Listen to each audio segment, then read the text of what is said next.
What's up, everybody?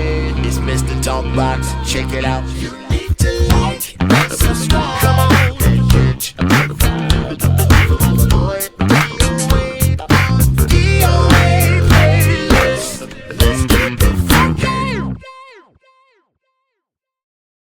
YouTube family and YouTube world, I hope everyone is well and blessed. I say to everybody before we get started, please continue to pray for this world, to pray for this nation, our country.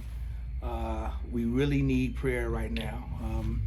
And always remember that God is in control, all right? But pray for your brothers, your sisters, your neighbors. Pray for that the safety of your children. And we really need it right now. All right, so Mayo, do I got to do this? We have a live. This is live, well, not live, but I got in-house. We gotta do it all the time, especially for this time.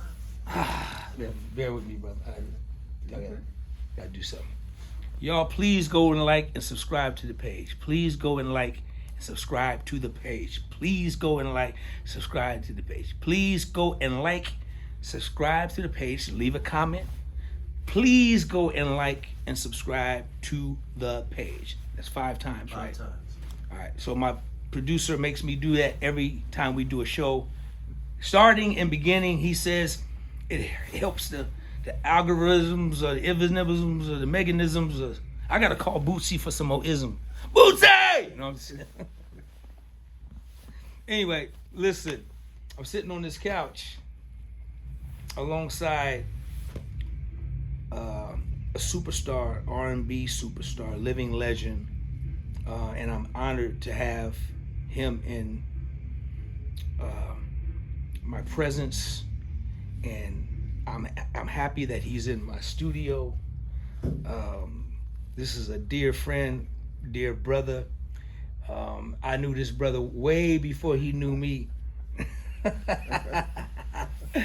I was a fan of this brother.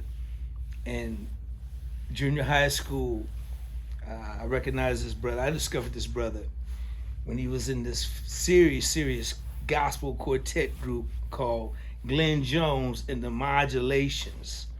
And I was a fan then, and I'm still a fan dang near 4 decades plus later. And this brother means the world to me. We're gonna talk about why he's here. And we're just gonna kind of get into it, and I want y'all to show your love for this dynamic, one of the greatest R&B singers of our time, my dear brother, the one and the only, Mr. Glenn Jones. Y'all show some love for my brother. Thank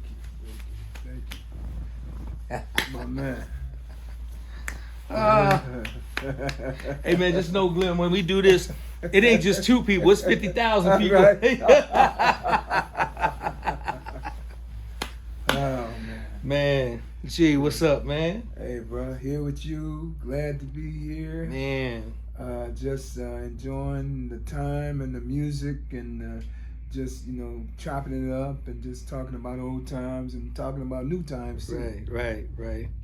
Man, just so y'all know, Glenn is out here. We're in the studio working on some brand new music, and when I tell you, I'm so excited just to have to be able to have an opportunity. Glenn, you were one of the dudes that was on my bucket list that I always wanted as a producer.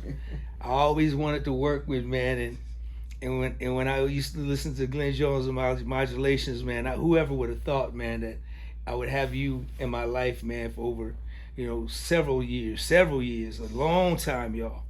And this is our first time we've done work together. We did a Christmas song together, and Yes. and I think I played on a couple other records and did some other stuff. But this is the first time of us hooking up in the studio, making music together. And man, when I tell you, I think you guys are going to be in for something special. I know you guys are going to be in for something special with this brother Glenn.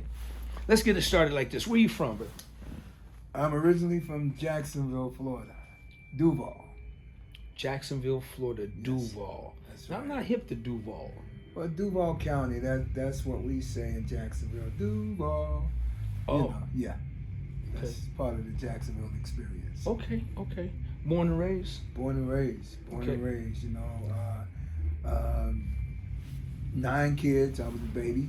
Okay. You know, my mother and my father, they were in church heavily, in the Pentecostal church, and that's where I got my music. My first music experience was in church. So when you started, Glenn, was it vocals or what was it? Were you playing drums or did you start on the instrument? Where did it start for you in church? It was vocals because, you know, by the time I reached, I would say 5 years old, somehow I discovered that I could sing. And I used to tell my mom, you know, I can sing, I want to sing in church. And finally, she spoke to the pastor and they arranged for me to sing. I really sung at a convention in Philadelphia because we used to go to Philly every year. Okay. And have our conventions, and they featured me one year at the convention to sing, and after that, I couldn't get away with not singing because my pastor, everywhere he went, he wanted me to be there to sing because I was the little boy with the big voice, and it continued on from there. Wow, that's cool. So, what was your first singing experiment in the choir? Was it like an Easter play, Christmas play, the Sunshine Band? What was your first singing experience? It was just to sing a solo because I grew up in a Seventh-day Adventist Pentecostal church.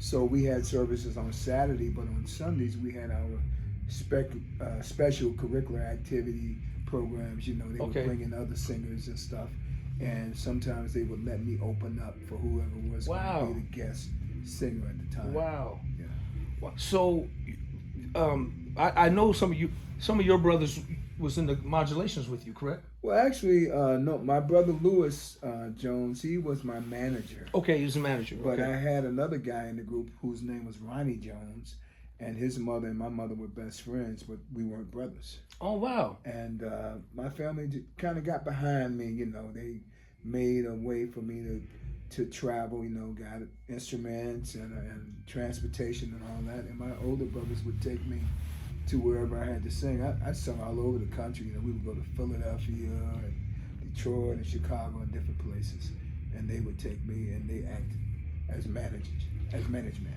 I tell anybody that right now that the Glenn Jones and the Modulations will go down as one of the greatest quartet groups in history. How many records did you guys end up recording, Glenn? We actually we got a deal with Savoy Records back in I guess this was in the late 70s. Reverend James Cleveland, at the time, he met a guy named Ben Middleton who was managing me, and they talked on the flight on the way out to California, and I was in the van with my guys driving from Florida to California. Okay. And by the time I got there, he said we had an invitation to come to Reverend James Cleveland's house. Okay. To sing. Okay. And we got around the piano. James started playing, and the next thing I know, he was calling Savoy Records saying, "Send me a contract. I'm getting ready to sign this boy Glenn Jones and the Modulations." Wow! Just like that? Just like that. Wow, man! Wow! What year was this? This had to be around 78. Okay. Yeah.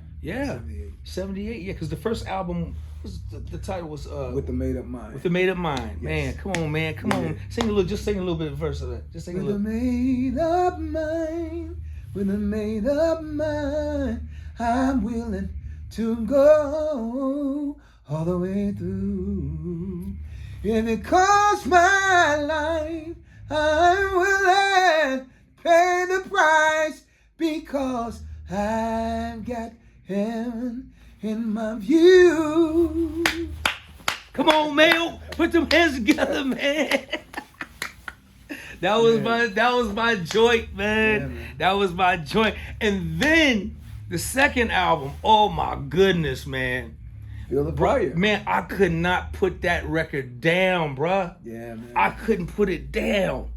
Feel the Fire. Man, you gotta sing just a little bit of Feel the Fire for me, man. Oh, Come, just a little bit. Come on, dude. just a little bit. Come on, man. Don't do me like that, man. Please, come on, man. I gotta remember, Come man. on. You gotta Feel the go. fire burning. Feel the wheel. fire burning. Feel the wheels are Feel turning. the wheels turning. That's all I Feel the need. fire burning. That's all I need, dog. Yes, sir. You got it. You got it. You got it. You got it. Man, I promise you, man, that album was like crazy. And then I remember seeing you guys live. Yeah. Me, my brother, and my father took us to. You guys did a show here at Sac High, and you guys were with the Volunteers. Yes, sir. And I remember seeing you boys, man. I was like, man, who are these dudes, man? Y'all opened up, bro. Y'all tore that house down, man. Oh, Y'all man. burnt that house up. Y'all burnt the house up so hard to Lil Shock, man. He didn't walk around the building once. He walked around 2 times. My man, Lil Shock. Oh, man. Man, the wig and everything was flying. He trying to hold that nose.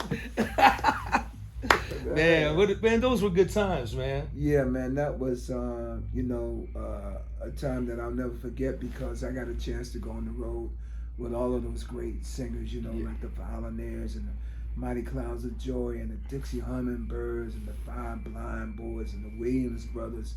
And that was really, where I got my skill from, being around some of the greatest singers Yes, sir. that ever lived. Yes, sir. Were quartet singers. Yes, sir. Yes, sir. Yeah. And we can't forget about the great Reverend Julius Cheeks, man. Reverend Julius Cheeks, that's Yeah, right. man. Come on now. Come on, man. That's right. Oh, man. We literally could spend we can talk about this till Jesus comes, y'all. That's how much, that's what the love is. That's what, when y'all really don't know. When y'all buying all these love songs and these R&B records and these big old records that this dude is singing on, he ain't doing nothing but singing quartet, y'all. Y'all just don't know. He fooling everybody. Right? Hey, look, straight quartet. And the thing is, like when I first started doing R&B, my first R&B record was with a guy named Norman Connors. He heard my gospel album. He heard Feel the Fire. And he was getting ready to do another project for Arista Records. And he had the song Melancholy Fire. And he wanted to feature a male vocalist. So flew up to DC, met him at my manager's house. And the next thing I know, I was flying to Cali. And just started off doing the R&B thing. But the gospel was always important to me. So, after I did the Norman Connor record, I got to deal with RCA. I did a record called, it was actually an EP. It started off as an album. Okay. It was Everybody Loves a Winner. So the next thing I did was a full album entitled Finesse. Okay. And there was a song that I did called Show Me, which my friend Lala, we call her Lala, but her name is LaFaris Cope. She wrote and produced, and she was part of Kashif's production company. So Kashif came through the studio that day, Celestial Sounds in New York, and he was listening, and he told me, he said, he said, you sound good. He said, but you sound too much like you in church. You sound too gospel-y. But that record, Show Me, ended up being a smash record. Smash. You know what I'm saying? So, it's always been in me, and it will forever be in me. Smash to this day. Smash, man. Hey, so let's just back up, man. So what was it like in your house when your mother and your father, did they encourage you when you start doing secular music? Was there a problem? Was there some feedback? What was that like? Because a lot of church boys, when they straddling the fence. Yeah, that's what they call it. Back then. Right. You can't serve two masters. Right. You know what I'm saying? That's what they say. So a lot of people, felt a lot of, repercussions from wanting to follow their dream. Did you have an issue or did you have full support? Talk a little bit about that. I was a little concerned because, like I said, I came up in a Pentecostal church. Right. And my mother was a missionary. She was head of the Sabbath school. And I was more concerned, about her, having a problem with it. But my father at the time, we had a conversation along with my mother. And he asked me, he said, well, you love doing what you do? I said, yeah, I love, R&B music. I love all music. But he said, are you going to be able to make a living at it? I said, yeah, because I was a baby boy. So his biggest concern was whether I was going to be able to provide for myself. Right. You know, because he Makes was, sense. you know, getting older and everything. And my mother, she said, well, after she heard the record, she said, well, you singing love songs. And she didn't see anything wrong with me singing about love. And I've been doing that ever since. And even in my writing, you know, when I made the transition from gospel to R&B, I kind of laid back because I wanted to see exactly what the whole writing thing was on that side, you know, the R&B side. But everything was about love.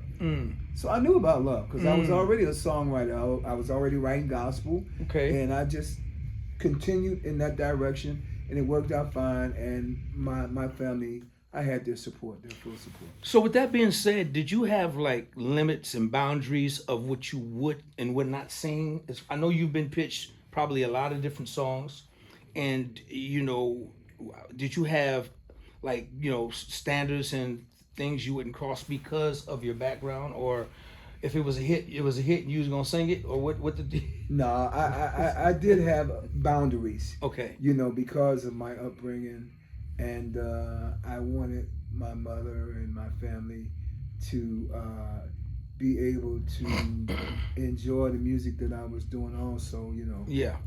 Beyond the public, the general public. So I was always very conscious of my lyrics. I still am. Okay. You Okay. know, I write in a way that to me is uplifting and inspirational. It's about love. It's usually very positive, and that's worked for me. And you know, when I first started doing R&B, I used to miss singing, you know, for churches and singing in church. Right. You know, so, but you know, as time and music has evolved, I get invited to sing at churches all the time. I have pastors that bring me in that say we want to have an event, you know, for the married couples, you know, and they bring me in not to sing Amazing Grace or I Came to Jesus. They bring me in to sing We've Only Just Begun and Show Me and I've Been Searching and Here I Go Again, Baby Come Home, all of that stuff. Wow, man. Wow. Amazing. Down through your career, did you, I know you collaborated with a bunch of different producers. Did you have a production team, kind of like how, you know, Michael and Quincy, Jimmy Jam, Terry Lewis, Janet? Did you have a set production team that you worked on with every album, or did you kind of switch it up, or did you kind of go for the hottest producers at the time for the most part? How did it go for you?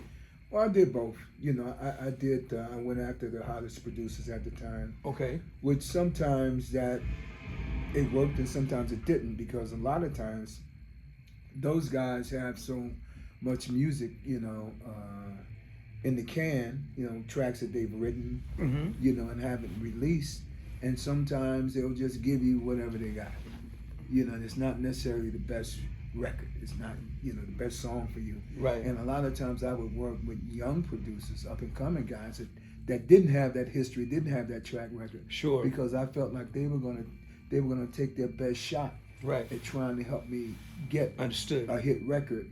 So when I was with Jive Records, they had, you know, they had producers and songwriters on staff, and I worked with them. Like when I was with Jive, I worked with Timmy Allen. Oh yeah. Who was signed to them, and Timmy Allen was a great writer and bass player. Absolutely. So he and I wrote We've Only Just Begun. Wow, man. I want to give a shout out to Timmy Allen, man.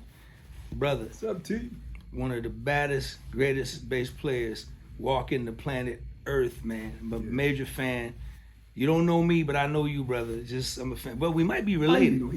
We might be related. Yeah, your name is Allen, so we have to look that up, man. So, man, I hope to meet you someday, man. But so those records that you guys have a signature sound too. You know, it was like a sound you guys created, especially Timmy's bass, man. It was like just like incredible, the sound. You know, Glenn, you've been a part of a lot of big records, a lot of big hit records. How many of the big hit records did you write? 4 of them. Wow, Yeah, wow, 4 of them. wow. Which ones did you participate in writing on or co-write with? I co-wrote Here I Go Again, which was a #1 record. I wrote that myself. Wow. I co-wrote We've Only Just Begun with Timmy, and I co-wrote I've Been Searching with Bernard Bell. Wow. Yeah, and we did another record called In You, I Found Perfect Love. And Bernard Bell was he was Regina Bell's younger brother. He passed away a few years ago. Sure. But Bernard was amazing. He was also the co-writer on Remember the Time, with Teddy Riley from Michael Jackson. Yeah, Bernard Bell, man. Yes. Yeah, continue to rest well, brother. Bernard Bell, another one, gone too soon. But I can't keep you long, man, because I know, we got to get up early in the morning. And you're gonna be whipping me tomorrow, man. In the vocal booth, you're gonna be, yeah. Man, so Glenn, people don't know you play guitar. Yeah, I play. People don't know this man play guitar, y'all. I don't play like him. Oh no, but I play enough to write. And Glenn played guitar. Now, when you were playing a lot of guitar with the modulations, right? Yeah. Playing a lot of guitar, writing and stuff like that. Yeah, Yes. yeah. Do you ever do like in your set? Do you ever bring out an acoustic or something and do like a Babyface type of thing with an acoustic and do a song? You ever do that? I have. Okay. I have. Okay. People have been encouraging me to do more of that. Yeah. Which I intend to do. Yeah. I've been so fortunate to work with so many great musicians and players and stuff until I guess I might have got a little lazy. So I'm gonna let them play. Right. I'm gonna focus on singing. But, Right. That is something that I really would like people to know about me. To know the other side that I am a musician too. Yeah. Glenn, you're in Atlanta now. Yes. How you like Atlanta? I like it. I'm a Southern boy. Yeah. I was raised in Florida, in Jacksonville. Yeah. But I like ATL because, for one thing, I live 8 minutes from the airport. Okay. And I travel a lot, so I can go anywhere in the world from Atlanta. But I like it because Atlanta is very diverse, musically speaking. And, the thing is that you can work in Atlanta 1 month, and then the next month you're working in another spot in Atlanta. There's a lot of places to play and to work at. Right. Yeah, I love Atlanta, man. I like the weather. Yeah. Man, unfortunately, my brother's down here, and it's cold, it's raining. Yeah. It's cold. That's why we got jackets on and stuff, because it's cold, it's freezing. Yeah. Glenn, I got to ask you this, and I'm going to let you go. It's crazy because I was playing bass with Karen White when I think the first time I actually met you. Mm-hmm. And we kind of met on an accident. Right? We were in Japan. I was there with Karen White, and they had this club called Club IMSA. It was a club, IMSA Club or something like that. It was an amazing club, right? Yeah. So they would run groups in and out of the IMSA that was performing, and I think we were getting ready to start when they had finished up a week or two over there. I don't remember, but we were getting ready to start our week or two. Yeah. You guys are coming, and so we were all on the same bus or something going back to the hotel. Yeah. And I saw my buddy Dave Hollister. And Dave Hollister, man, was singing backgrounds for you. Yes, he was. Dave was cold, man. Dave has been cold from day one. For a long time. Yes, I met Dave in Chicago because I was there playing a supper club and I needed a background singer. And this guy who was my MD, Rob Robinson, he had told me about Dave because Dave had been out with Vanessa Bell Armstrong singing background with her. Okay. And that's how Rob knew Dave. He called him over. He came over to the hotel. We met. We just clicked right away, man. He was just so funny and so crazy. And then when he got to singing, I'm like, okay, this is the cat. Yeah. Dave. Shout out to Dave Hollister. Dave. D. Yeah. I gotta ask you this got two questions to ask you. So, Glenn, what's your thoughts on the music business today? I mean, the music business in the 80s, 90s was way different from everything to record sales, to your bag, to just everything. It was way different. What's your take on where we are in the music industry now with a lot of you know, the younger artists with kind of like what they're doing versus where some of the older artists, the legendary artists, you're considered to be an iconic artist, but you're still very relevant because you still gig, you know, all throughout the whole year. You stay busy. That's the kind of artist I want to be. If I'm a singer, I want to be able to tour, you know, all year, every year if I want to. So, what's your thoughts about some of the things that's kind of happening now? Like a lot of the older artists, you know, they're kind of dealist, and it's not a bad thing to be dealist because now you kind of got the freedom to do it yourself. But give me your take on the music industry today. Well, I think that there are positive and negative things, you know, because back in the day, at least you had the machinery, you know, you had the funding, you had the money to record great records and hire whoever you needed to hire to help you with the projects and to be able to go out and market and promote the records. Right.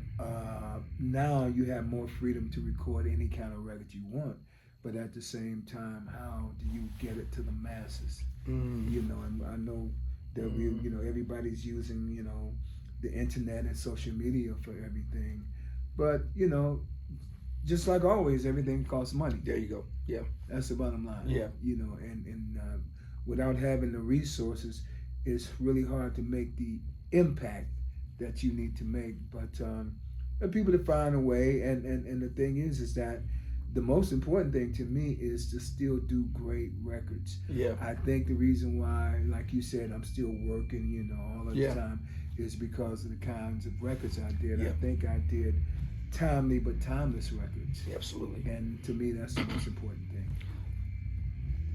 Another question.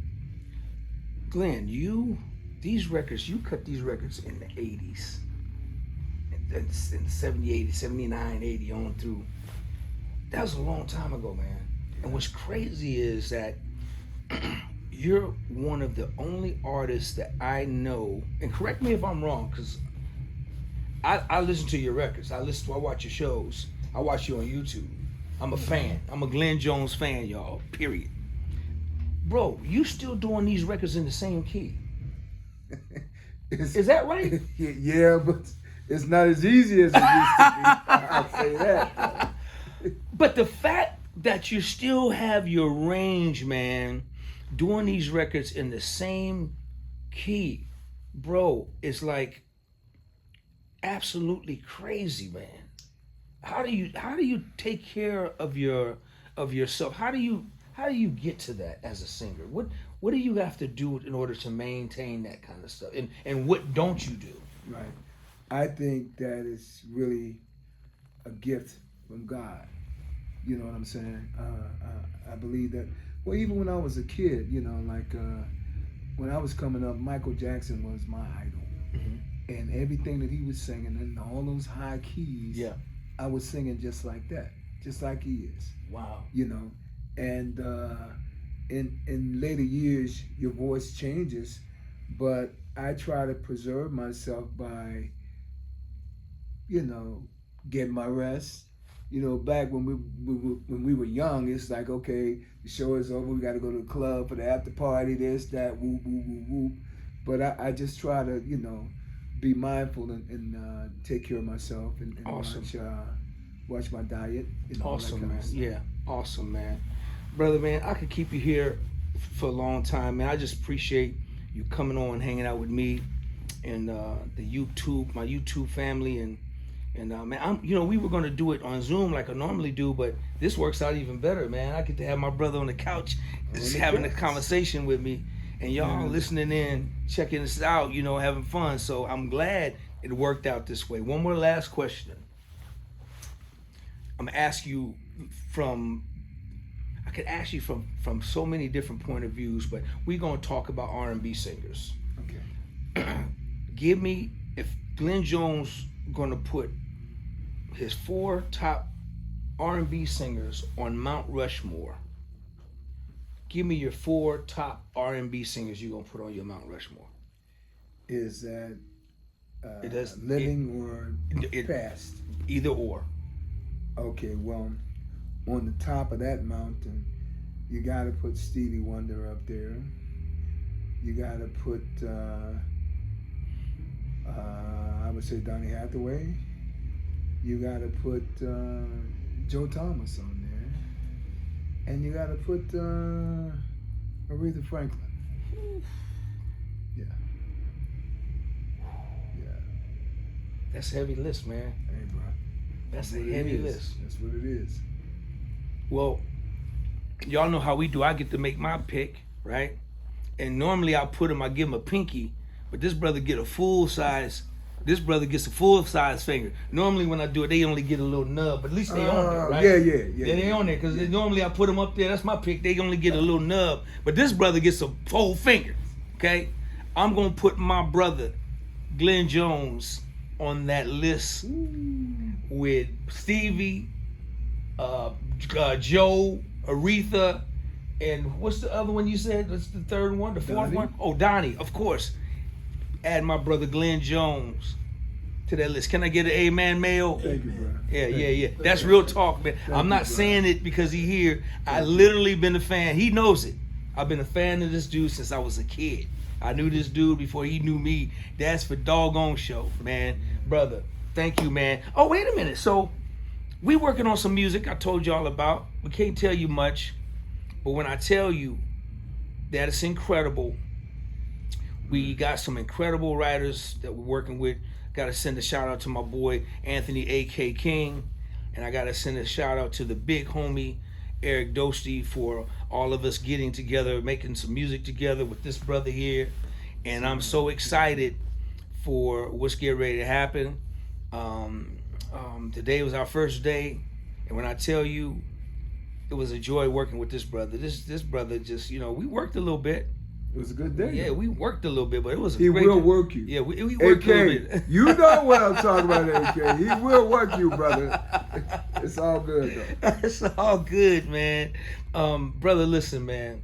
Tell everybody kind of like what you're doing right now besides working, putting your new music together. Well, right now, like you said, I'm out, doing dates, always touring, always working, getting ready to go on a tour to the UK, and also have some dates coming up in South Africa. Gotcha. And finishing up my thing with DOA. And you got a nonprofit.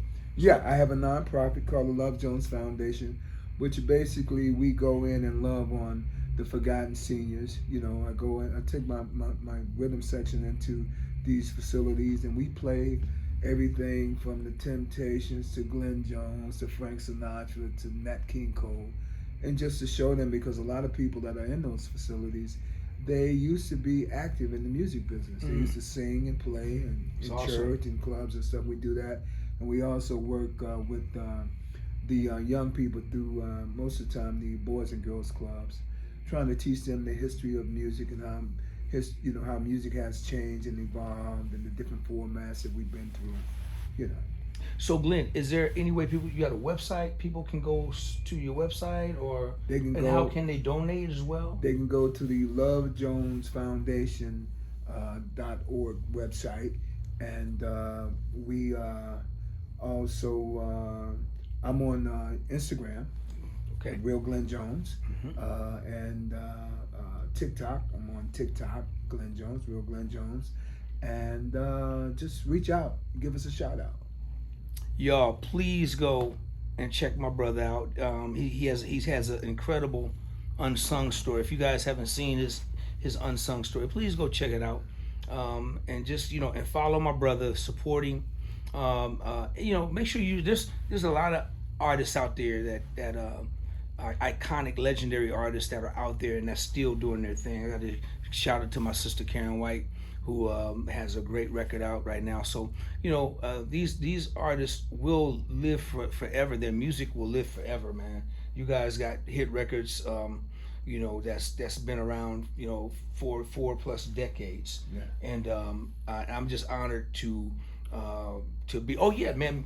Me and Mr. Jones, we got a Christmas song, the first Noel. Ooh. Please go check it out and download it and get it ready for your next year's Christmas party. Yes. This brother is unbelievable on the record. I mean, just absolutely amazing on First Noel. What made you want to record that song? I always just loved it. I mean, a lot of music that I've done has been like, ballads and slow songs and stuff. And it's like the Noel, I just was able to really just dig into the melody and the phrase. I just love that song, so I always wanted to do it. And I called you. Yeah. You said we can do it. Yeah. You did it. And it's a beautiful record. Yeah. Beautiful record. Shout out to my boy Dave Jackson, who played some amazing, incredible piano on the record, man. Yeah. First Noel, y'all go please check it out and get it ready for your next year's Christmas party and your holiday season. Brother, man, once again, man, thank you, man. Thank you for coming out here, hanging out with me. It's all love. You know I love you, boy. You know I love you, man. Know that. I gotta say this, everybody, please continue to pray for this world. Pray for this country, your neighbors. It's a weird thing that's going on, y'all. Everybody know it. So, but always remember that God is in charge and God is in control, and pray that He keep us all safe. Okay. Do I got to do this again? See, he makes me do this 5 times every time, but this time I got some help. Okay. I'm gonna call on you. We gonna do this quartet style, right, G? All right, G, man. G, just don't let me down, G. Don't let me down. Cause I'm gonna call you like Willie called Paul. Hey, I'm gonna call you, man. Don't beat me with the handkerchief. Man. Don't beat me with the handkerchief. Just when I call you, you gonna know exactly what to do. You ready, man? Just wait on I'm me. ready. Y'all, please go and like and subscribe to the page. Please go and like and go subscribe to the page. Please go and like and subscribe to the page. Please go and like and subscribe to the page. Y'all watch this. Mayo, you ready? I'm ready. Glenn, hit it. Please go and like and subscribe to the page. Please go and like and subscribe to the page. Please go and like and subscribe to the page. Please go and like and subscribe to the page.